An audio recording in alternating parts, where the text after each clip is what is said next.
그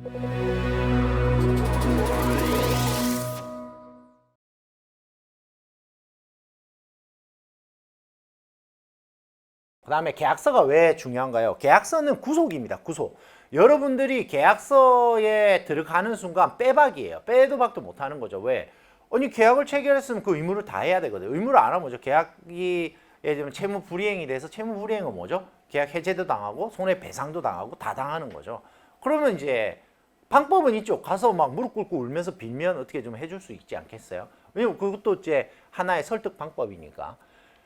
그다음에 이 처분문서, 이 처분문서는 상당합니다. 무슨 말이냐면 어떻게든 회사, 그러니까 개인이 있고 회사가 법인이 있다고 그러면 법인 입장에서는요, 그냥 뭐랄까요, 그 협상이나 논의됐던 내용보다는 확실히 처분문서에 사인이 딱 되고 나면 그거를 이렇게 번복할 방법이 거의 없다고 보시면 됩니다. 법원에서는 회사라는 이름 내지는 법인이라는 이름으로 뭔가 이루어졌다 그러면 검토가 완료됐다고 봅니다. 그렇기 때문에 상당한 증명력과 증거능력 인정하고 그 안에 있는 내용을 신빙하기 때문에 그게 잘못 적혀진 건데요 라는 말을 하고 싶으면 상당 정도의 입증이 이루어져야 됩니다. 뭐 위조의 입증이라든지 다 이루어져야 됩니다. 그렇지 않은 이상은 처분문서는 강력한 효력을 가집니다.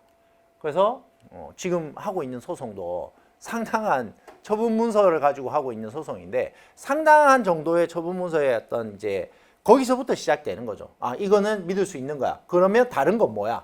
바로 전제로 깔고 시작하게 되는 겁니다.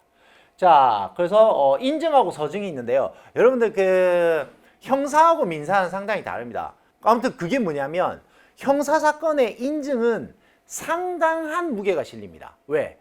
형사사건은 여러분도 아시겠지만 증인이 나가서 어떤 이야기 하느냐에 따라서 사건이 왔다 갔다 합니다. 제가 뭐 법무관한테 형사를 많이 했었는데 그때도 이렇게 해보면 무죄 나오는 사건은 대부분 증인이 와서 약간 번복 진술해 줄 때 이럴 때 무죄가 잘 나거든요. 근데 민사는 좀 달라요. 민사는 막 증인이 나와가지고 막 뭐 이야기 해봐야 약간 뭐랄까요? 약간 간접 증거 비슷하게밖에 안 쓰입니다. 왜? 뭐 뻔한 거짓말 비슷하게 또 하기도 하고 그 다음에 뭐 그게 사람 말로 바뀌어질 것인가요? 다 감정하고 뭐 계약에 따라서 법리에 따라서 판단하는 경우가 상당히 많거든요. 그래서 이제 인증과 서증의 차이는 인증은 형사가 훨씬 더 강하고 서증은 이제 민사가 훨씬 더 강하고 요게 차이가 있습니다. 자, 그 다음에 이제 세 가지 영역 말씀드리는 게 문법. 너무너무 중요합니다, 여러분. 문법력을 키우시라. 그리고 문장을 길게 쓰지 마시라. 문장을 쓰다가 무조건 끊으시라. 이렇게 끊고 그 다음에 주어, 서술어, 목적어 뭐 이런 거에 대한 그거 이제 가장 기본적인 거잖아요. 뭐 육하 원칙 뭐 이런 거 있잖아요. 그거가 가장 기본이 돼야 됩니다. 그래서 계약서도 문장이기 때문에 문장이 상당히 드라이하고 그러니까 의미가 다중적이어서는 안 된다. 뭐 이런 것들. 그 다음에 일반적인 계약서 포맷. 이거는 여러분들이 해결할 수 있습니다. 뭐죠? 여러분 필드에서 주로 쓰고 있는 실제 유사 샘플 계약서 내지는 표준 계약서 이런 것들을 활용하면 됩니다.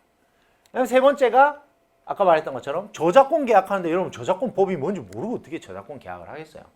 그러니까 저작권 알아야 된다. 그 다음에 하도급 계약을 하는데 하도급 알아야 되겠죠. 그런 것처럼 각 영역별로 뭐 제대로 된 내용을 인지는 해야 그 내용에 들어간다. 하다못해 여러분 임대차 계약을 하는 데 있어서도 여러분들이 뭐 영원히 셀러리맨으로 살 거 아니잖아요. 뭐 통닭 프랜차이즈라도 하나 해야 될 거 아닙니까? 그러면 여러분 뭐예요? 가맹사업법 알아야 되겠죠. 가맹사업법을 모르고 어찌 가맹사업 계약을 여러분 하실 거예요. 가맹사업법 당연히 알아야 되겠죠. 그리고 또 여러분들이 뭘 하죠? 임대차 계약, 상가 임대차 계약을 하잖아요. 상가 임대차 계약을 하는데 상가 임대차 보호법을 모른다? 안 하는 게 맞죠. 차라리 하지 마세요. 그냥 퇴직금 받아가지고 그냥 여행 작가 하는 게 낫죠. 받아서 통닭집 했다가 그 다 문제가 생긴다니까요. 그 다들 자문도 많이 오시고 하니까. 그래서 각 영역별 지식이 필요하다.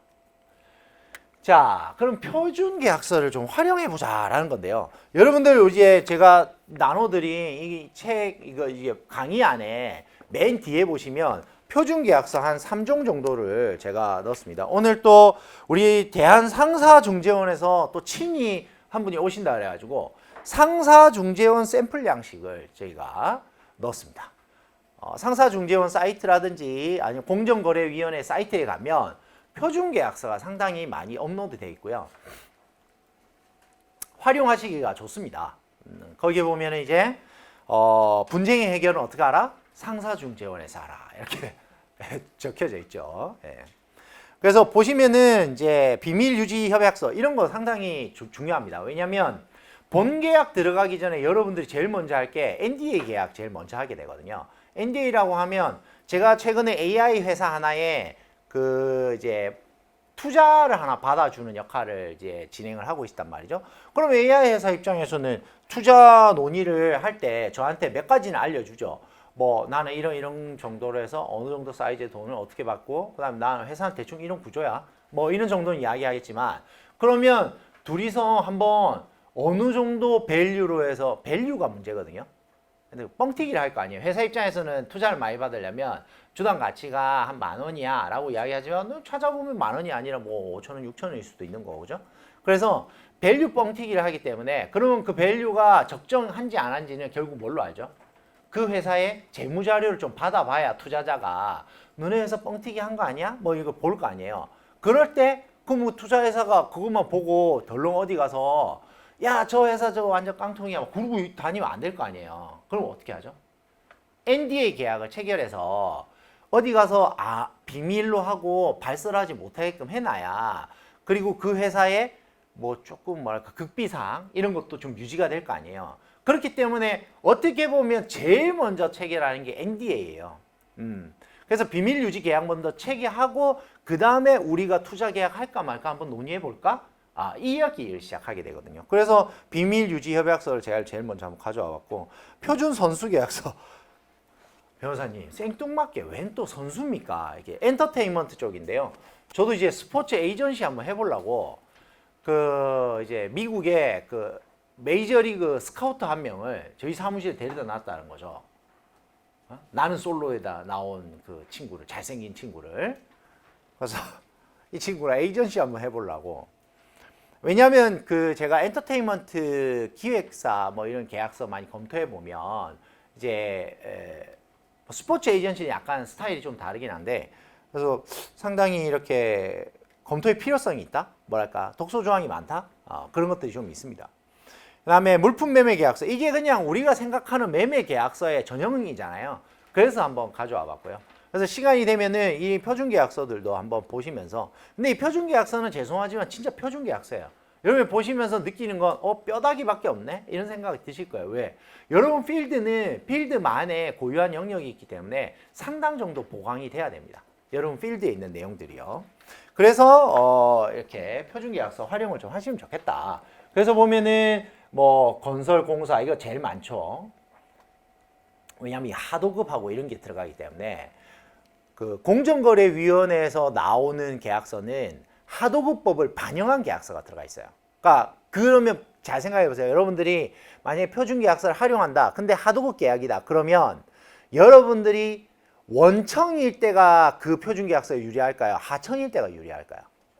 하청일 때가 유리하겠죠. 왜? 날 보호하는 조항이 다 들어가 있으니까. 하청을 보호하는 조항들이거든요. 대부분이 이제 하도급법이. 그러면 하청 입장에서는 그 조항을 그대로 쓰는 게 좋고 원청 입장에서는 어때요?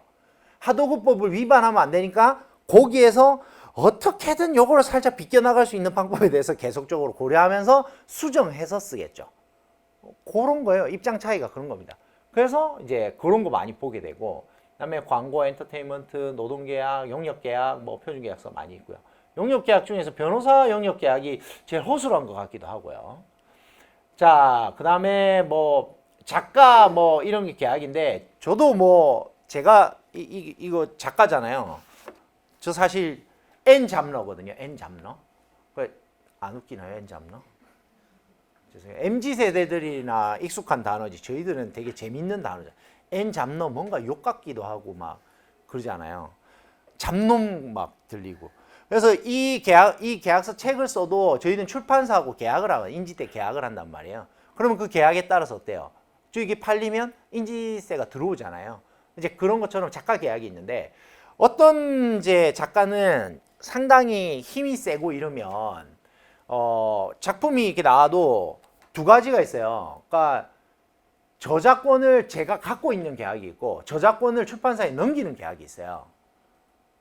근데 힘이 센 작가는 저작권 안 주죠. 넌 출판사 너 인쇄해가지고 너 거기서 그냥 매출이나 먹어. 저작권 내 거야. 그래도 출판사가 하자 그러죠. 이제 그런 계약에 따라서 이제 뭐 저작권자가 이제 뭔가 계약을 하는 데 있어서 갑이 누구냐에 따라 달라요. 그러니까 항상 계약은 저작권자가 존재하고 저작권을 활용한 이 기업 내지는 이 활용을 해서 돈을 벌어주는 이 뭐랄까요 회사가 하나 있을 거 아니에요. 이 둘 사이 관계가 누가 갑이냐에 따라서 왔다 갔다 하는 게 있어요. 저도 제가 그 JDB라고 김준호 김대희 씨가 하는 그 엔터테인먼트 있거든요. 박나래 씨 계시고 이렇게 한 거기 제가 또 소속 배우 아니겠습니까? 그 전속 계약 제가 딱 전속 계약 했잖아요. 별로 안 웃기신가 봐요. 이상해. 아니 첫 시간이라 그래. 좀 있으면 긴장이 풀려서 상당히 재밌는 이야기는 재밌게 들릴 거예요. 자, 그래서 표준계약서 활용하는 거 좋다. 그 다음에 하도급 계약은 이렇게 해서 원청이냐 하청이냐에 따라서 활용 방식, 그 다음에 접근 방법을 다양하게 하시라.